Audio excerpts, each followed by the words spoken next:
Right, you're welcome back to the second segment of our program today. On our program, The Call of Faith. And this segment, we're going to be analyzing what we discussed last week to start with. I remember one of the callers called last week, and we promised to start by addressing the concern of the caller before we go to the next segment of our program today. And that concern is on the issue of beating of wives by husband. Is it acceptable? Number two is divorce. How is it in Islam that how does a husband divorce the wife, or how can the husband divorce the wife? These two we shall be touching them very quickly before we go to the next discussion we're going to be having today. Now, the first thing is that wife beating is allowed, but it is not encouraged. But this kind of beating, you need to understand that for clarity's sake, it's not the kind of beating that you think. Now, I talk about the kind of beating that, for example, you beat your wife with your handkerchief, right? Or you beat your wife with your toothbrush. Because the kind of beating is not smiting someone in the face that they say, who come out your teeth? Instead of, oh God, come use blood, come out my teeth. No, that's not the kind of beating we're talking about. We're not talking about the kind of beating you get koboko and flog your wife in the day, like the prophet said. The prophet said that one of the worst kind of husbands are those husbands who will beat their wives in the day and sleep with them in the night. You are a bad man, bad guy, So the kind of beating is can you imagine how you beat your wife with your toothbrush? Or you use handkerchief to hit your wife? No. We're not talking about using whip or koboko or whatever to flog your wife. No. Because your wife is not a goat. Right? Talking about the kind of beat that shows love. You're taking your wife, oh darling, I don't like this. Oh my baby, why did you do this? The kind of showing, it shows love. You are touching your wife, kind of a light beating, not striking her in the face. You're calling her, my darling, why did you do this? Oh my baby, why did you do this? It shows you're connecting with her. You're telling her, darling, I love you, but I'm not happy with what you just did. This is the kind of beating that is encouraged. If there is any kind of beating that puts your wife in a category whereby you are violent, this kind of violence in marriage, that is not the sunnah. That is not the way. You're not encouraged to beat even animals in the face. How on earth would you smite your wife in the face? Right? This is not right. So you don't do it. Now, going forward, I know we've had instances where women will beat their husbands. I got a case of a sister who locked up the house and kept the key and beat the husband, in a terrible manner. So if you have the power to beat your husband, doing so is intolerable. You don't do it because God hates it, that you should beat your husband. So beating, whichever way, is not acceptable. Right? We need to guard against it and ensure that we don't, even fighting generally is not encouraged. Because whatever leads to separation between couples is discouraged. You can't beat someone and you expect that person to love you, because you're bringing a gap between you and the other party. The moment beating starts, hitting starts, then it brings a barrier between the two parties. So it is totally not encouraged, although allowed. And the same thing governs divorce. Divorce is allowed, but it is discouraged for a man to divorce the wife, especially when it is aimless. And things that are baseless. For baseless reason, a man just comes back to him and says, I divorce you. Because he's just getting angry. The next thing is just, I divorce you. You don't treat women like chattels and like a cloth, like a wrapper. You change women like you change wrapper. This is not how it is, man. Women are human beings. And you see, many people objectify women. They treat women like they are not complex by any means. Their nature is not complex. You just say, I divorce you, go. Bring another woman, I divorce you, go. You're ruining their lives, man. You're ruining their life. This is not the way. Right? In as much as divorce is allowed, but we are not encouraged to divorce our wives. So brother, don't divorce your wife. Don't, if it is not something serious, and even if it is, there are rules. Invite the family. Let's have a discussion around it. Like the God says in the Quran, فَبْعَثُوا حَكَمًا مِنْ أَهْلِهِ وَحَكَمًا مِنْ أَهْلِهَا. invite people that are reasonable, people who have the interest of the marriage at heart, from the family of the husband, from the family of the wife. Let them come together, have a roundtable discussion. Let's talk about this. When the two parties meet and they are discussing in the interest of the two of them, not that this one I'm discussing in the interest of my own and the other person. No. We're putting the two of them at stake here. Divorce can only be allowed when the toxicity of the marriage is so much, and we discover that it can even implode the home. It can lead to the brewing of bigger challenges and troubles in the family. Then we say at this point, then divorce could be allowed. Ordinarily, a man just because you're just angry, and the next thing in your head is, I divorce you. That is not tolerable. It's not acceptable. No wonder one of the callers asks and raised a question sometimes ago that there's too many divorce cases in this part of the country. It is because many people don't understand that marriage is an act of worship. If you know that your marriage is an act of worship, why would you want to lose the benefit of worshiping God Almighty through your marriage? And I want to say here, nobody is perfect. So if you enter into marriage with the idea of kind of entering into an El Dorado someday, then we know that you're going to have a problem, because you know you are not perfect. You know you can't expect perfection from your wife.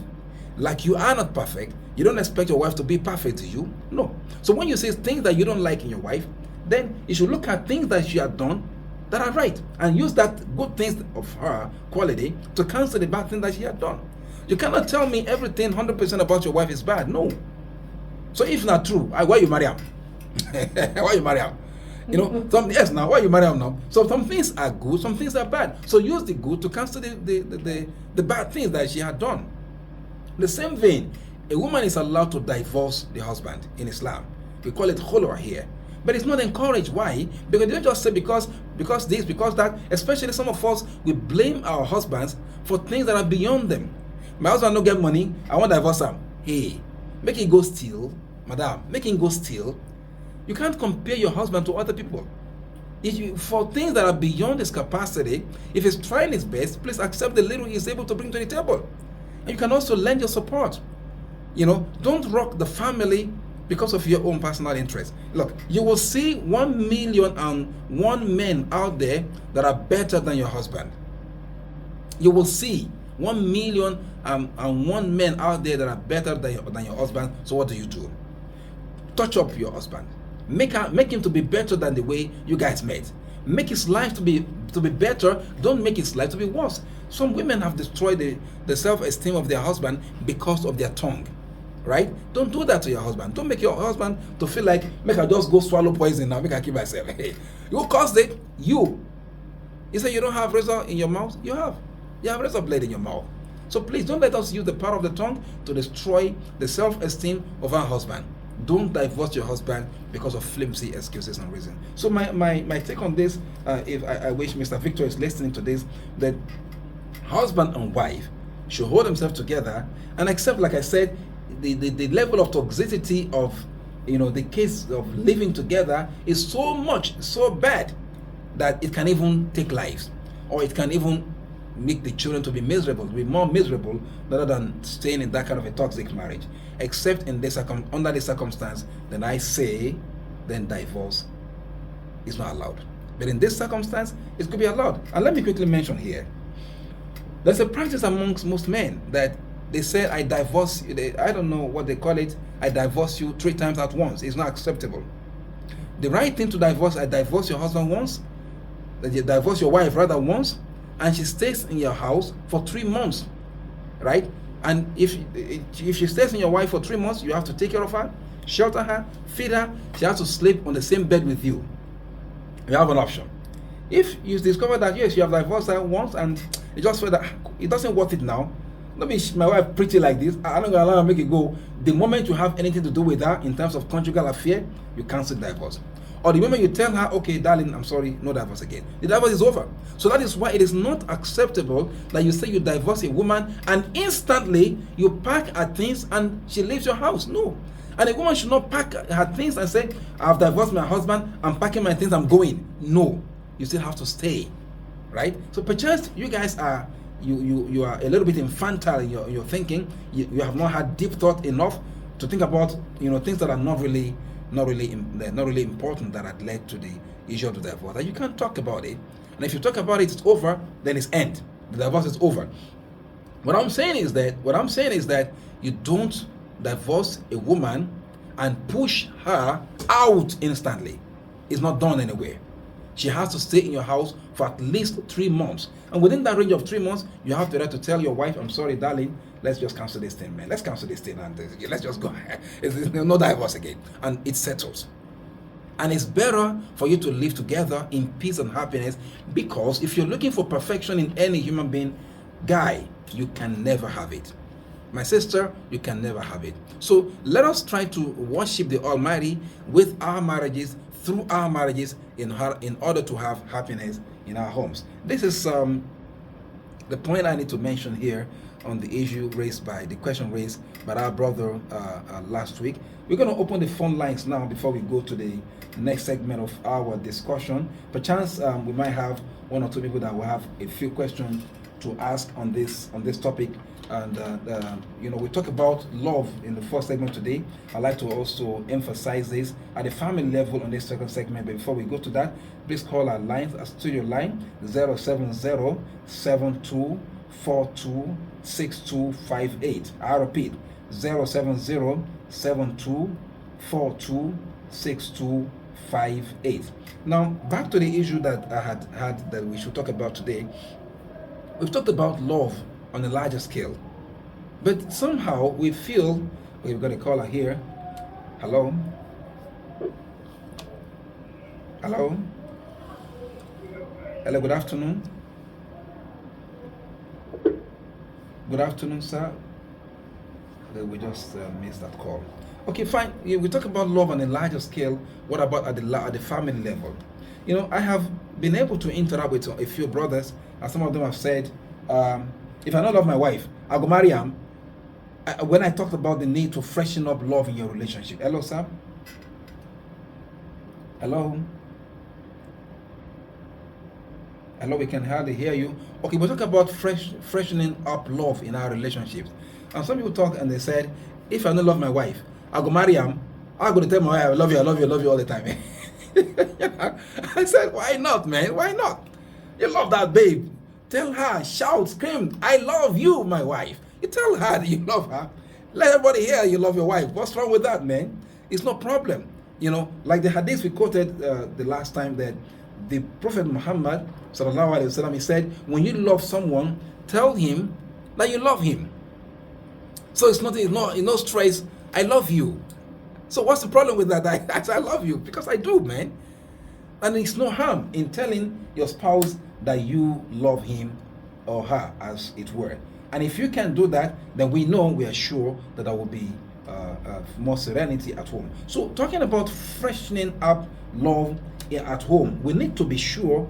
I think we got some. Hello. My name is. Can we meet you, please? Your name is what? And where are you calling from? You're welcome.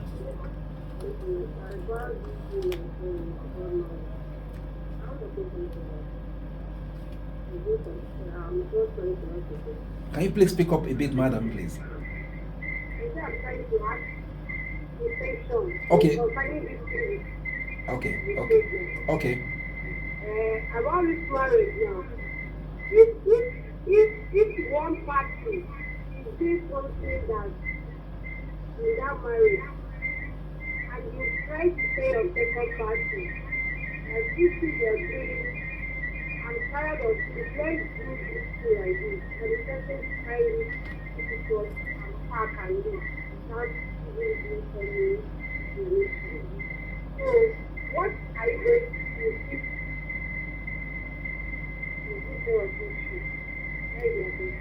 Okay, thank you, madam. Thank you very much for calling. Please, I want to encourage our listeners to please, whenever you call, let us stay away from our radio set. Now, if I can get your question clear, madam, what you're talking about is that if a party in the marriage feels tired of the marriage and wants to leave the marital relationship, right? Pardon? Yes. So if the person wants to leave the marital relationship and maybe the other party is not pleased with it or is pleased with it, One thing that I want you to please understand is that we don't just break the bond of marriage. We don't just impulsively break the bond of marriage. Every marriage has its own challenge. Like things grow, marriage grows, right? So if your marriage is still going through a teething period, what I want to encourage you is to endure, except, and the exception is this, except there is violence in that marriage that is capable of, having issue with mortality, then we say, okay, then you can let go that marriage.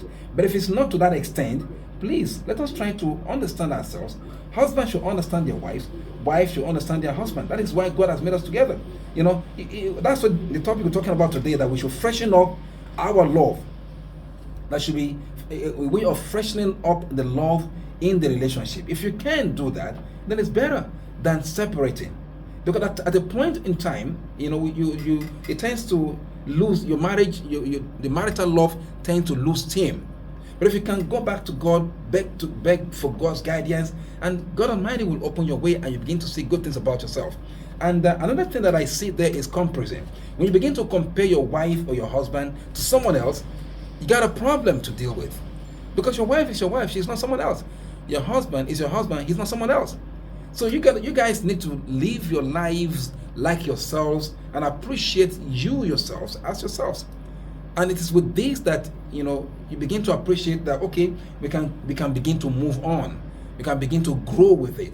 Without this, then there is no perfection in any marriage. If anyone tells you like his or her marriage is perfect 100%, well, I think the person lied to you. I think the person lied to you. But with effort and prayer, I believe that we can get the best of our marriage. Now, compare being married to staying alone. Living singly, either as a man or as a woman. It's not as nice or palatable to live singly. I think you learn to live in a marital bond is better than living as a single parent, as it were. So now you can still keep the call calling on. The number is 070-7242-6258. Now I was talking about the need for us to, apart from what you claim that you have in your relationship, you claim that I loved my wife or I loved my husband, that was why I married him or married her. Don't expect an El Dorado anyway. Don't expect anything perfect from him or her. Now, if you had started with that claim of love, the challenge you both have is how would you sustain the love? The challenge you both will have is how would you strive to sustain that love? Because it's not enough to you to say we started very well, and after a period of time things begin to go awry. That is not good enough. So if there is challenge, just as there will be challenge, there will always be challenge in every facet of life. So when challenge shows its face, you guys have to stand firm and try much as you can to overcome the challenge. Is it challenge as a result of money? Is it challenge as a result of lack of children or offspring in the marriage? Is it challenge as a result of other moral content that are not really challenging in terms of challenging the happiness of the marriage, not threatening the happiness of the marriage? These are things that we can still talk about and speak over, and then with time and prayer, I believe that we can get over it. Now, talking about freshening up the love in the relationship, we have discussed this earlier, and because of the topic we're addressing today on the issue of love, we have to raise it again. How do we freshen up love in our relationship? Number one, you can freshen up love in your relationship by eating together. I encourage couples to eat together. Eating together is very powerful. Sometimes we tend to de-emphasize this, that it's not as if it is not as important. It is important that you guys eat together. Okay, somebody asked, what about the case whereby I'm not living together with my wife, my husband is somewhere far away, how do we eat together? Hey, excuse me, what are you doing with your socials? You can do video calls and have a dinner together. You're looking at your husband is looking at you, and what are you eating? They eat ever. What do you eat? They chop akpu. You guys are eating together, man. You're eating together. It's no stress here. At least you are looking at yourself. You know what the other guy is eating. You know what the other person is eating, and you're eating together, even on phone. So this is possible. So since it is possible, you guys should please learn to eat together. If you eat together, then you stay together. Number 2 is, let us try to pray together. Let's find time to make dua together with our spouses. When you make dua together, then Allah's blessing will be on you together. God will bless you together when you pray together. Now, even when you are far away, you can do phone calls. Make dua for yourself. Make prayer for yourself. And if you make prayer for yourself, God will bless you both. Next is when you sleep together. I had discountenanced the idea of the master bedroom where the husband stays alone and the wife stays with the children. So the husband in separate apartment, the wife in the other apartment with the children. They only see themselves when they need themselves conjugally. This is not right. Sleeping together is very powerful, because the person that you have the right to sleep together with, covering yourself with the same garment, is your wife and your husband. Not even your 2 children have the right to cover up themselves with the same cloth. So sleep together and be happy together.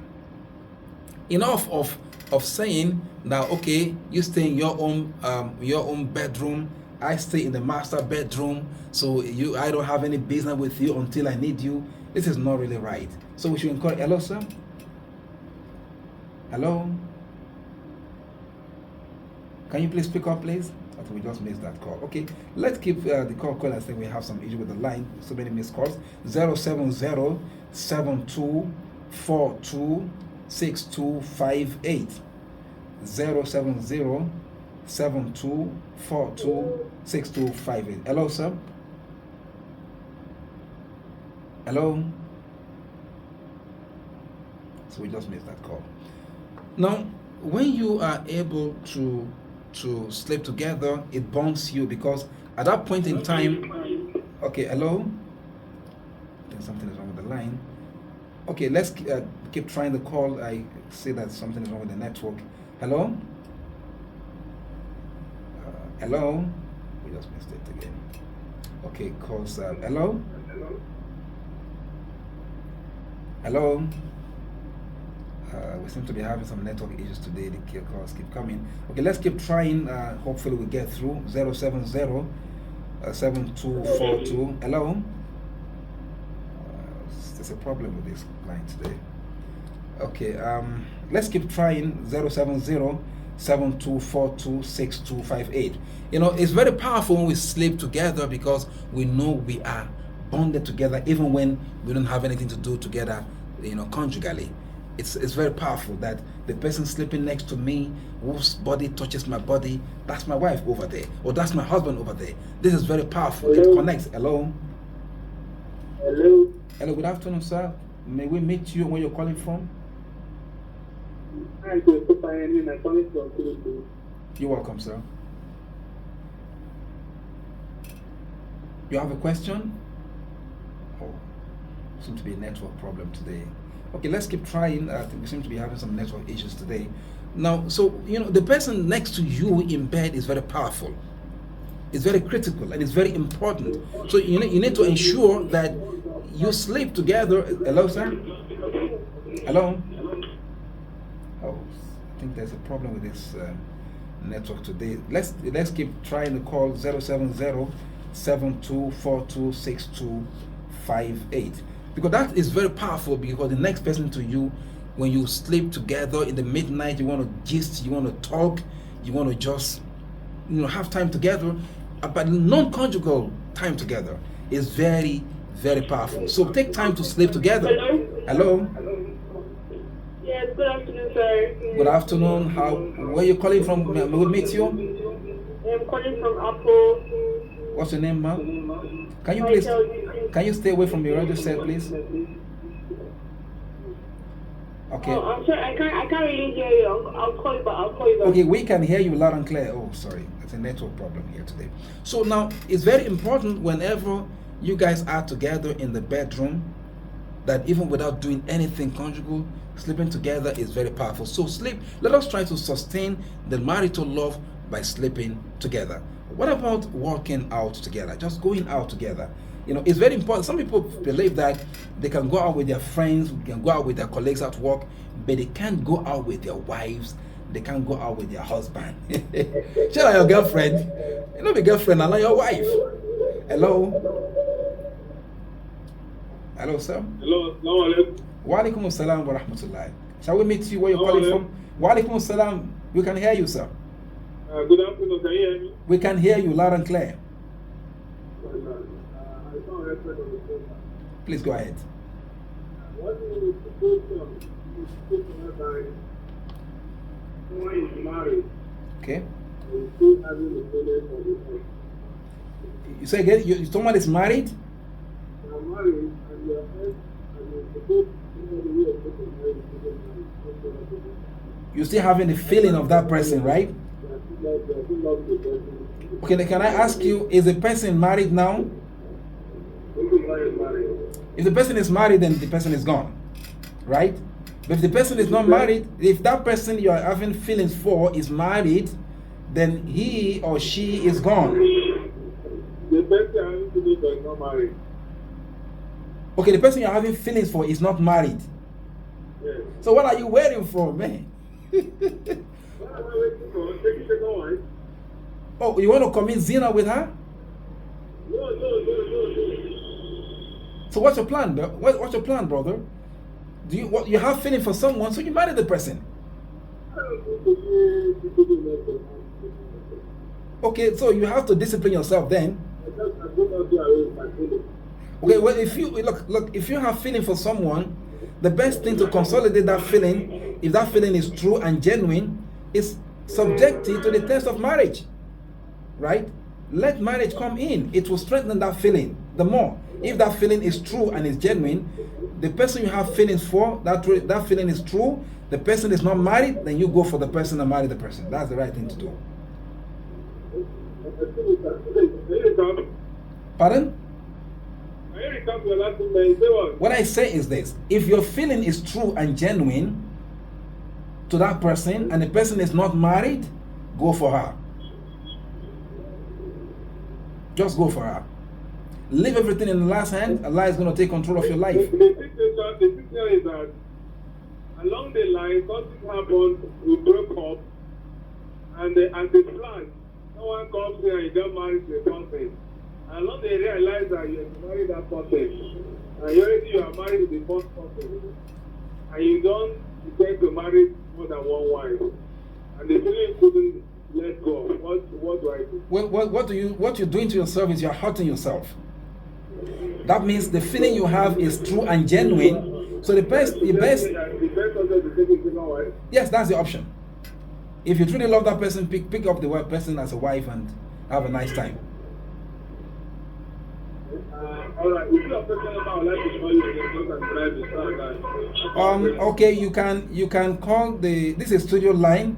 You can get me on send a message to this line with your name, and then we can give you the number with which you can call on the personal ground.